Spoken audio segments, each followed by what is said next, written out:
is, what is biodiversity? And me being the intellectual that I am, I copied the definition off of Google. The variety of life in the world or in a particular system or ecosystem. So it's just basically what is alive and what is around us. That is biodiversity. And a lot of people don't really like studying biodiversity because, like, I guess they just don't want to like explore every single bacteria that is like in the air or something. It's just, there's so much that we don't know about biodiversity that studying it can be sometimes like a lost cause, because you don't know if this organism is like something that hasn't been discovered, something that has been discovered, etc., etc. But it is important because it is what makes up the world around us. We depend on biodiversity for food. Like, imagine if years ago someone didn't just like accidentally eat a piece of corn. Would we have corn? No. If corn didn't exist, we would not have corn. If strawberries didn't exist, we would not have strawberries. Everything kind of depends on plants. Okay, but like, imagine if we didn't have like plants. We couldn't eat plants if plants didn't exist. And also shelter and medicine. So aspirin actually came from some random dude who was sick and he was really desperate. So he like went to a willow tree and took a piece of bark off and ate it. And wow, he was like, he felt a lot better. And that's how we got aspirin. So it's very dependent for medicine. And also our houses are made out of wood, or like the framework parts of it. So wood is also, I thought you were going to say you couldn't eat plants if plants couldn't eat you. I mean, I'm sure there's a plant somewhere out there that could eat us, but don't go looking for that plant. True, pineapple. Pineapples eat us. And biodiversity is important because nowhere else in the universe that we have discovered as of lately yields life. And so that is what makes us who we are. I mean, we could if we wanted. I don't think that Venus flytraps could eat us unless we voluntarily let it eat us. Yeah, that makes sense. Because like you could like stick your finger in and then just like leave it there, and then the digestive stuff would like kill your finger. I think if we eat them, that means we eat them. Yeah. Okay.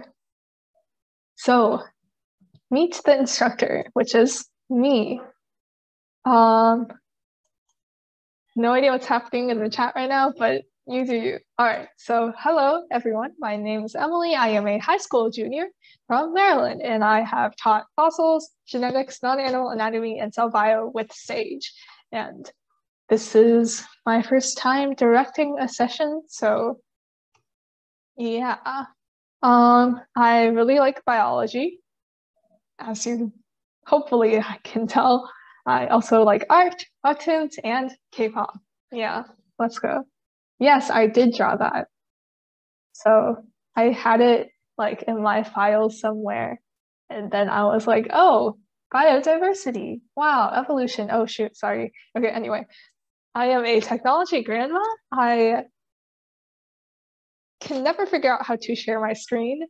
Can't get Kahoot to work for whatever reason. Can't open the chat at like random times. So basically, please be patient with me. Contact info if you ever want to talk to me anywhere. Instagram, email, Discord. There's also a Google Classroom that I'm not sure if like you guys got the invite to. But we'll send those out, I guess. And oh, okay, wait. Let me send the Discord. Let me find it. Let's see. Use Discord, invite people. Copy link. So monkey become human, but I mean, no, because that's not how evolution works, but maybe. Okay, anyway. So basically, an overview of the next few weeks, we will be looking at all sorts of biodiversity and life. Funky plants, cool animals, small bacteria. So this week, we are going to be looking at evolution, next week, bacteria, and so on. General rules, you can ask questions at any time. Feel free to stop me. The nice game names can be anything they want, but should be appropriate. And yeah, also, I don't mind if you talk in the chat at all. In fact, it makes me extremely happy to see everyone talk about monkeys. Wait, so like, do we not consider all other forms that evolved into Homo sapiens as humans? What do you mean? So, isn't there a bunch of, okay, so yes, and also no. Okay, yeah. So Homo is a genus, and within this genus, so these are hominids, so humans and human-like creatures. So they're not technically humans, but they're hominids. So Homo erectus, Homo neanderthalis, Australopithecus, I don't know how to pronounce that, but yeah, we evolved from them. So, but they also evolved into one another. Yeah, so it's different. They are our ancestors, but they are not us. That makes sense. It's just like, what? So like, we all probably came from like a small bacteria, but that bacteria is not us. It just evolved into us. And that's why we don't consider them humans. Does that make sense?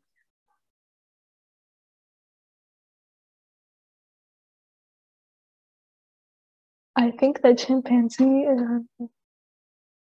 Yeah, that would make sense. I honestly don't know. I think they are. I don't know. Okay, so moving on. Our first slide is what is life? So biodiversity is the study of the different kinds of life on Earth. But what is life? So life shares 7 common characteristics. It responds to stimuli.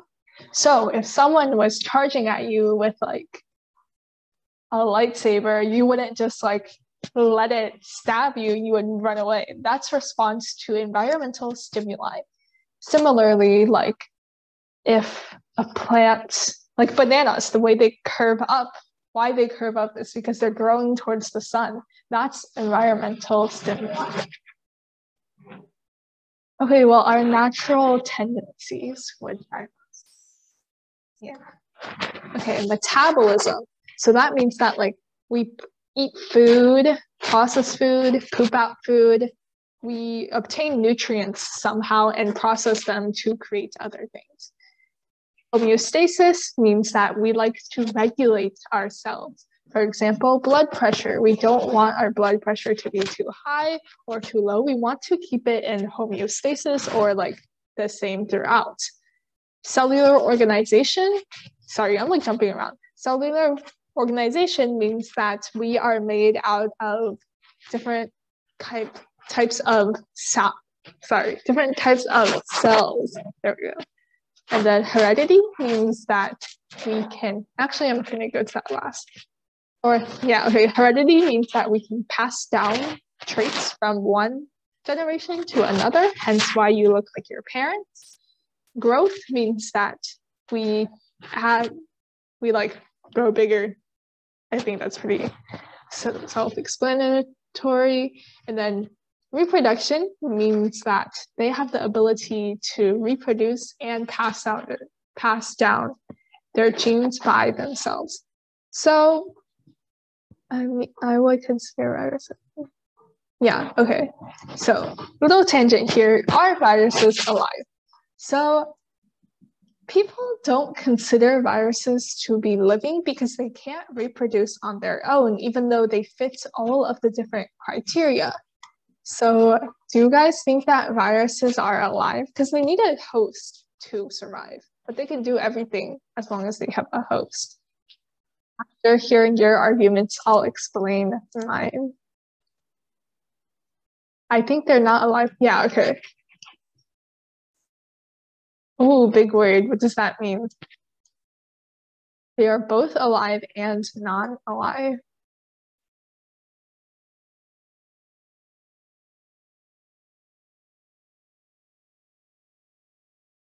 I mean, they try to keep themselves alive. Yes, they are. They have control over self. Yeah.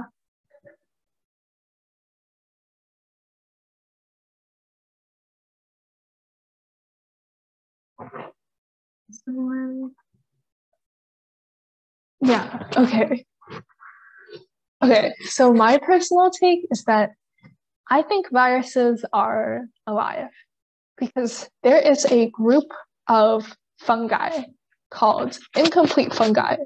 And the reason why they're called incomplete fungi is because they can't reproduce by themselves. But if we consider fungi to be living, why do we not consider viruses to be living? Because, I mean, they both like can't reproduce by themselves. So, but then again, it's missing that reproduction trait. So I guess it's just a matter of do you like it or do you not like believing that viruses are alive. So here are some of the weird life forms of today. We saw the first two in our little game, and then we have a Borthriolepis fish. Are viruses made out of cells? I want to say, okay, they aren't made out of a cell, but viruses have like DNA and genetic material and proteins, but they're not really cells. A Mesosaurus. You're really close, but unfortunately, this is like something that's a lot bigger than a Mesosaurus. Yes, it is an early shark. That's good. So the Borthriolepis is one of the first fishes. Or I guess it's not an early shark. Okay, wait, scratch that. Yeah, this is not an early shark. This is actually an early tetrapod. So animals that walk on four legs evolved from this. Sharks have been around for longer than this fish. Okay, and then the bottom right one is called a Dimetrodon, and I have no idea what it is, but it looks like a reptile, so that's what we're gonna call it. All right. So how did we get so much weird stuff? Did you just call it a gorilla? Okay. Anyway, so I would like to put a disclaimer that I put, like, when I was writing this, I had, like, no brain cells. So that's why there is, like, so much just, like, weird language. Anyway, so did chickens evolve from dinosaurs? Yes, I think. No. I don't know. Let me search this up. Did chickens evolve from dinosaurs?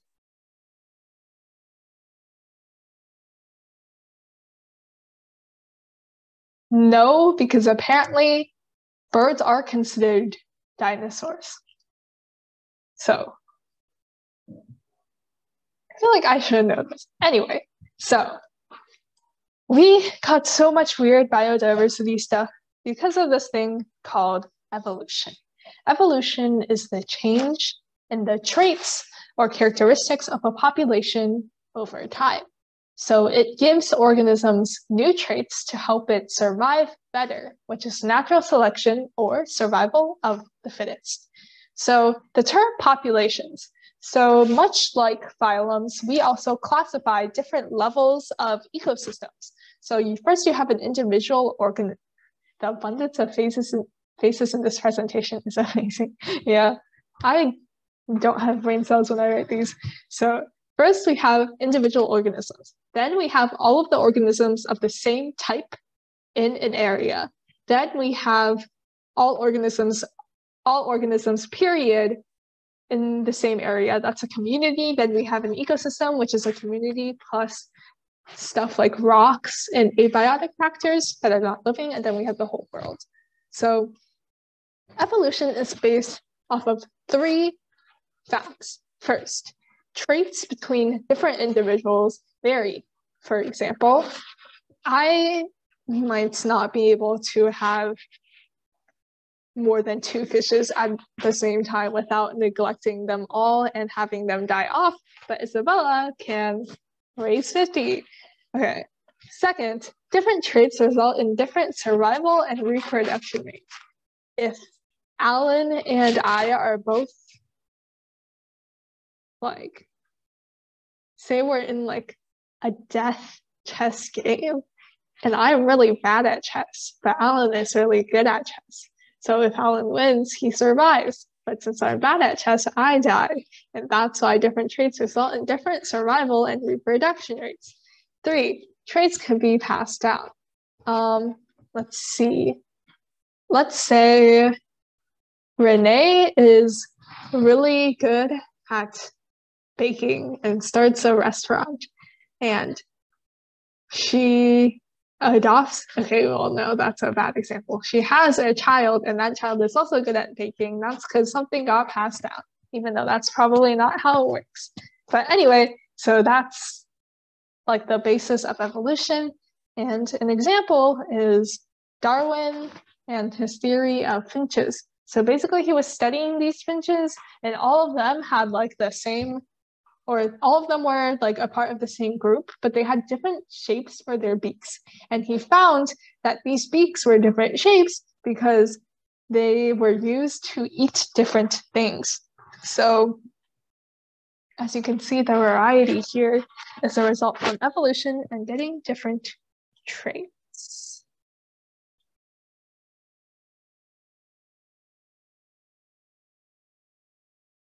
Sorry, I was drinking water. Okay, so pre-natural selection. I just included this in here because I find it funny. So there was something called Lamarckism. Lamarckism is changes occurred because of environmental factors. And so basically giraffes have long necks because they apparently like stretch them out throughout adulthood to like eat more leaves, but then like the offspring of giraffes also had long necks, and so like wait. Okay, yeah. So basically, over time, as their necks got longer, like if they had a child, that child would also have a long neck, but then like that neck would also get longer. And then like basically I find it funny because like if we went with Lamarckism, then giraffes would just have like an infinite growing neck. Anyway, I don't know if I explained that well. The legs get longer too. Okay. Yeah, the legs would get longer too. I don't know. Anyway, it's whack. Okay, so how does evolution happen? So there are many different driving forces of evolution. The main thing is mutations. So basically, everyone has genes. Giant patchwork horse with a 10-foot neck. Yes, have you guys seen that meme? That's like, what's more believable, a horse with a horn or a giant moose horse, or no, a giant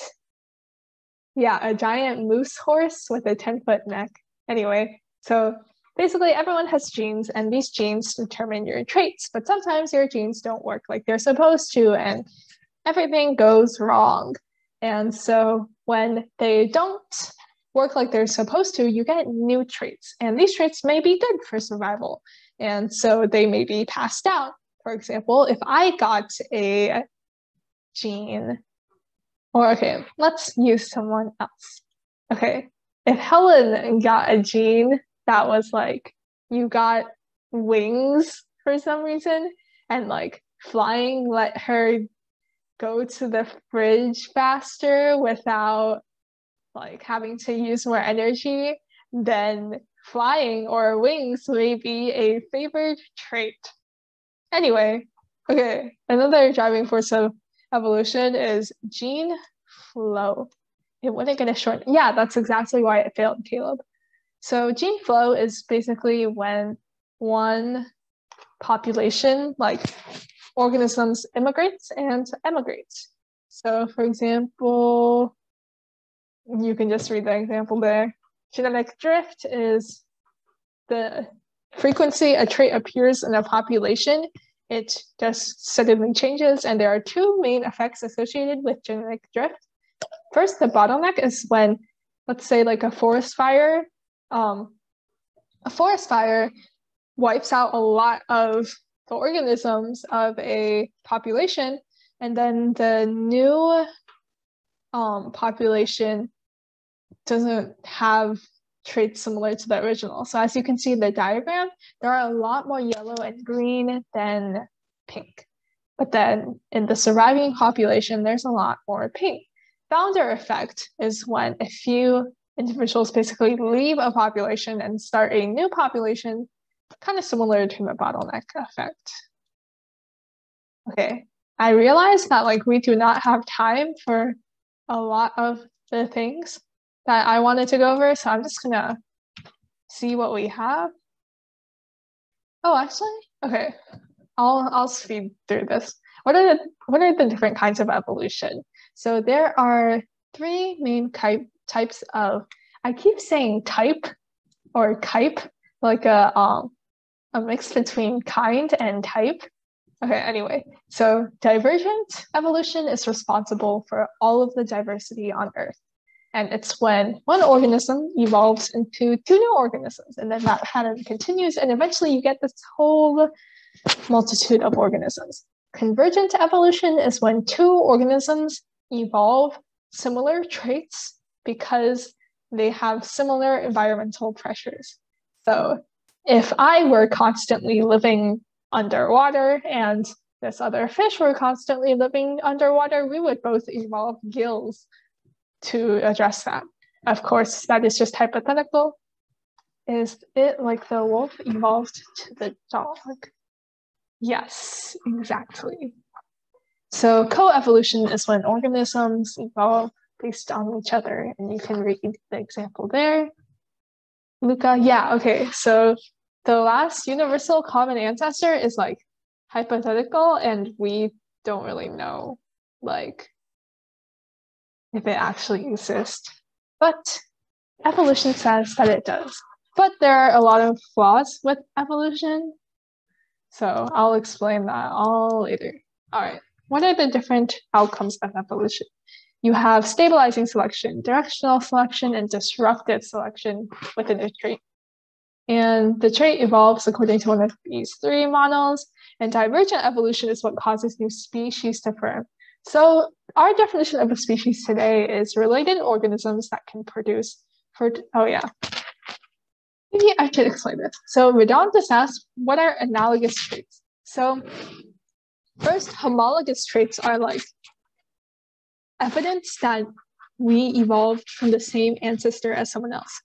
For example, in the diagram on the right, humans and dogs both have this bone in their arm. And so this is evidence that we all evolved from the same thing with this bone in our arm. But then like the wings of birds and bats, because they both fly, they are analogous, even though birds and bats didn't evolve from each other. So homologous traits are evidence of common ancestry. Analogous traits are evidence of similar environmental pressures. Okay. So species, again, the species concept is related organisms that can produce fertile offspring. So if you've heard of the mule is an offspring of a horse and a donkey, but it can't survive, so that's why it's not its own species. or it can survive, but it can't survive to reproduce, and that's why it's not its own species. So Richard asks, wait, so the arms bones one homologous and the wings one analogous? Yes. So the bones we have in our arms are evidence of common ancestry. So how do species remain different from one another? I'm not going to go into all of this, actually. Okay, yeah, I'm not going to go into all of this, but just know that there are a lot of barriers to why species can't reproduce. I will send this slide out later, so don't worry. But on the right, you have the different classifications. And so Linnaeus is like the father of modern taxonomy, and taxonomy is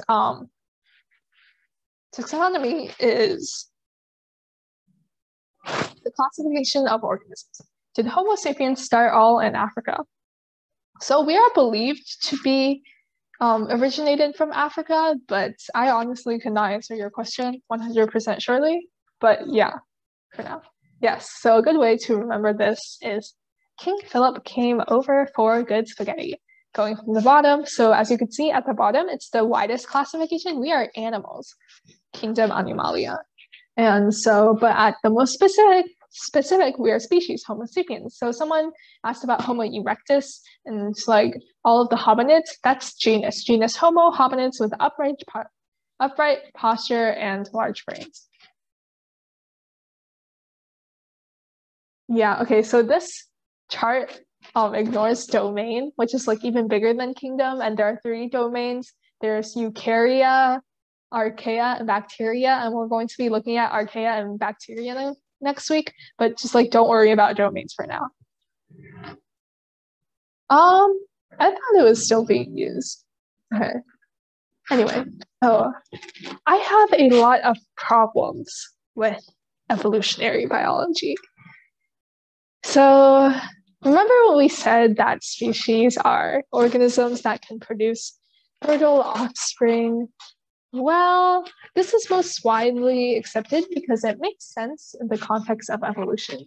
But how are we going to tell if a species 200 million years ago can reproduce with another species that evolved or went extinct 200 million years ago? We can't use the biological species concepts for fossils.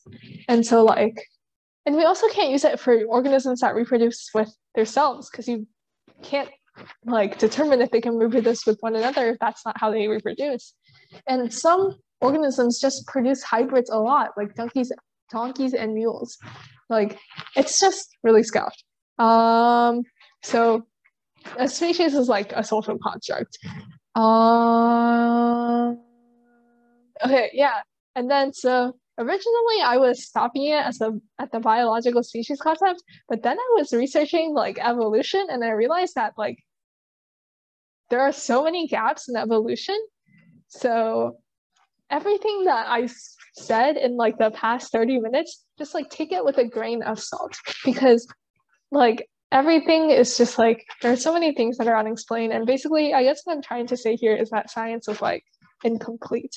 And that's why we need you guys to discover new things. Anyway, but yeah, I was really not in it when I wrote this slide. I'm cringing at myself right now. Anyway, so what is phylogenetics?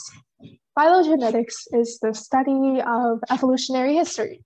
Basically, it maps out all of these relationships between biodiversity.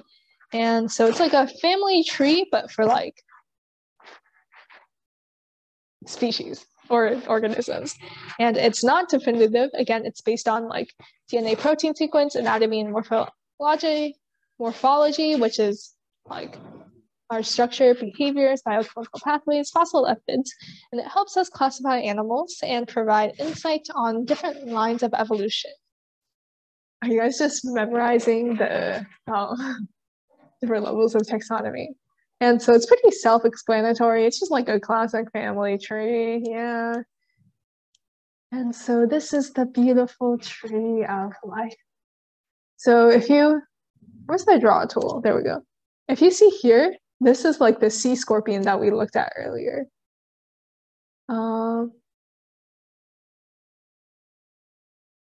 I'm pretty sure this is like the Borthreolepis, or like the armored fish that we looked at earlier. Actually, that's not true because it eventually evolved into us. But yeah, so we're going to be looking at all of this, starting with the bottom left, archaea and bacteria, and then we're going to be looking at plants, fungi, animals. It will be absolutely beautiful. Yeah, so there are more fish than birds. That is correct. Okay, so